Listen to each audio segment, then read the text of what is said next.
Hi, welcome to Relish Books. Today I'm talking about Travels with Charley in Search of America by John Steinbeck. This is the first book that I've completed off of my 2024 book list. I kind of just chose this one randomly because it's one of the first ones that showed up in the mail from Thrift Books, which I will say I was disappointed with the copy that I got because it is not the cover that I picked.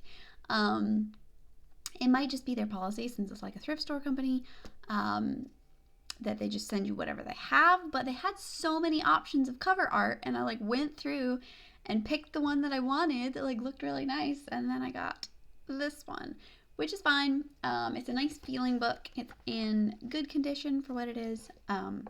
So anyway, this was published in 1962 and it's really just a collection of thoughts and observations and sights that Steinbeck had on his travels kind of around the whole country. He started in New York and worked up through New England and then across Montana, down through California, then back through Texas. So he kind of worked his whole way around in this big circle. And he'd already spent a lot of time in lots of parts of the country. He's lived in a lot of parts of the country. Something that's just amazing reading the book is his vast experience. He'll be like, when I lived in that state and I had this job, when I was caretaker at this place in this state, when I was living in Paris, when I was in Italy.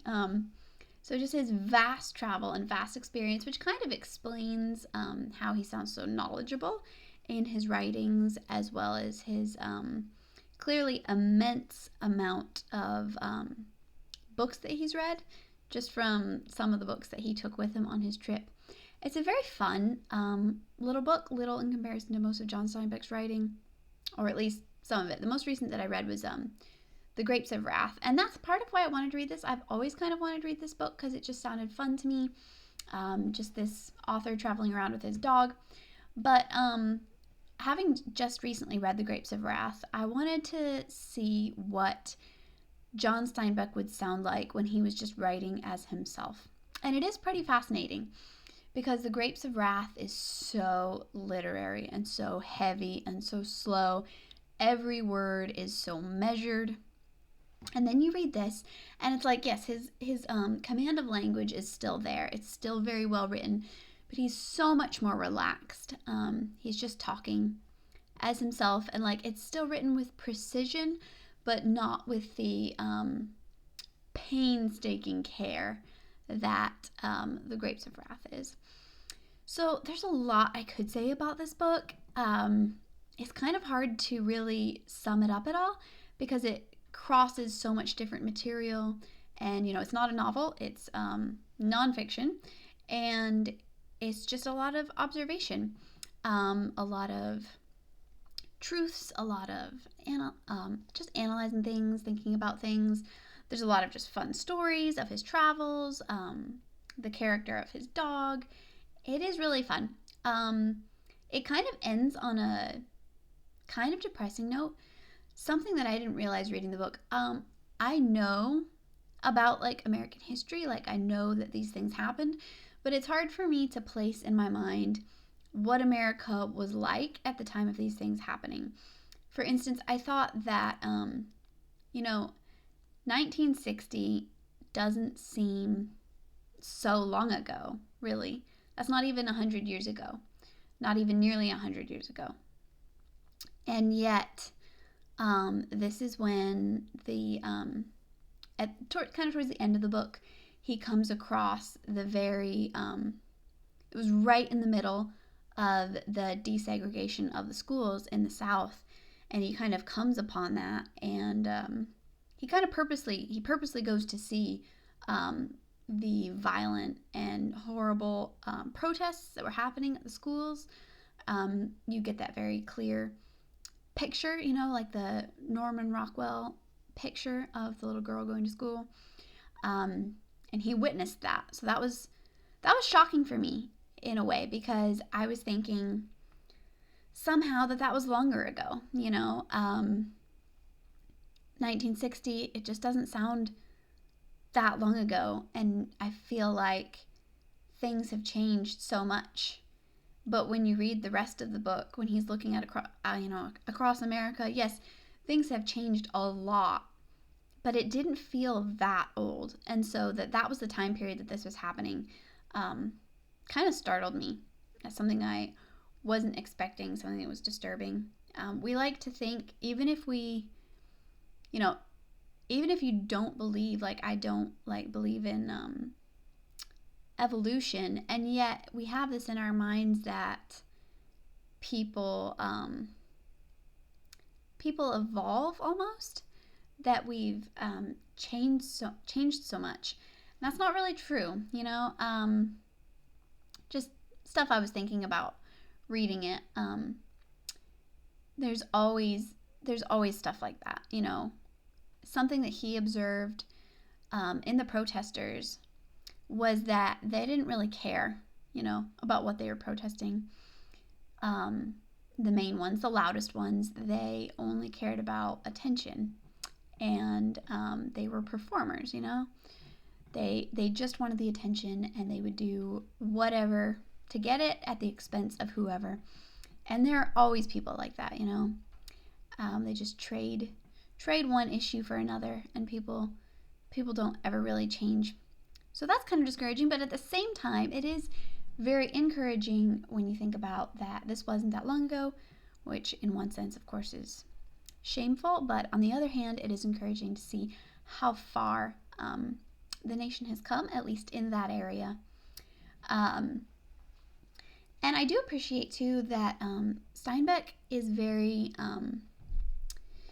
he has a very broad point of view. Like, he clearly has his own political opinions, his own beliefs, but he's very, he tries to keep everything very objective, and he's very open-minded. He has his beliefs, but he always keeps in mind that he could be wrong about things.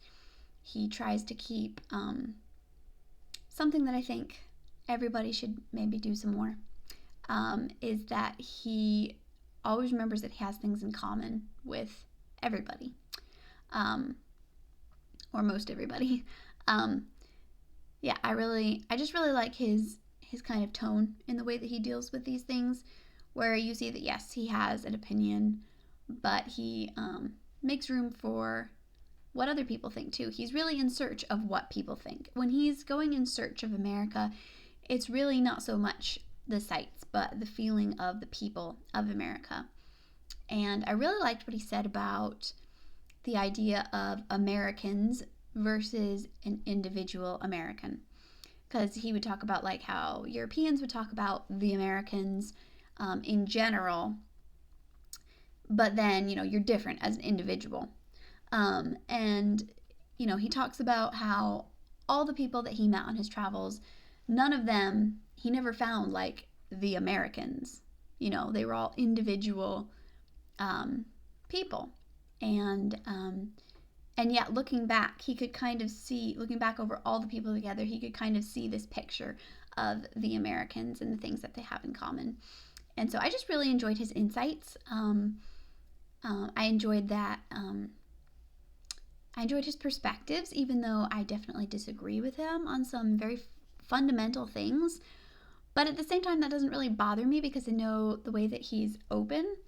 I know that if you talk to him about your point of view, he wouldn't mind you having a different belief or a different opinion because he's open to that, which is just refreshing to have somebody that's more interested in people and learning about things than they are just in holding on to themselves and everything that they believe in. I don't know. That's kind of just some thoughts that I had about the book. I'm sure everybody would have a lot of different thoughts. It was just most of it, through the first 3 quarters, it was just fun and pleasant, and then the last quarter was really, for me at least, kind of disturbing and thought-provoking. So, and it was hard to think about, what to say about the book, because again, there's not really plot or style to discuss, because it's really just about, it's just about him, just about his thoughts, about the people that he met. again, it sounds very fun. I would love to do that. I think anybody who loves travel would really appreciate the book. Anybody who loves history, geography, and yeah, it's just kind of a fun read. It felt pretty short. Yeah, a lot of good humor, a lot of good insights, and it was also just refreshing. Like I said before, to read somebody who's such a profound author in some ways, and to kind of just read this relaxed and normal account. It just makes him seem more like, oh yeah, he's just a normal guy, not completely normal, maybe with a lot of experience, a lot of knowledge, but he's just a man. He seems likable and down to earth, and I don't know, I think it'll help me to enjoy his other writings more. It's always fun to just get a glimpse of these authors, especially if they're nice people, because sometimes they're not. And if they're not, then, some authors I would definitely prefer not to know too much about, but he seems really, really nice, really thought-provoking. So that's my thought about Travels with Charley. And I am very excited to keep getting books on this list done and making videos about them. So thank you.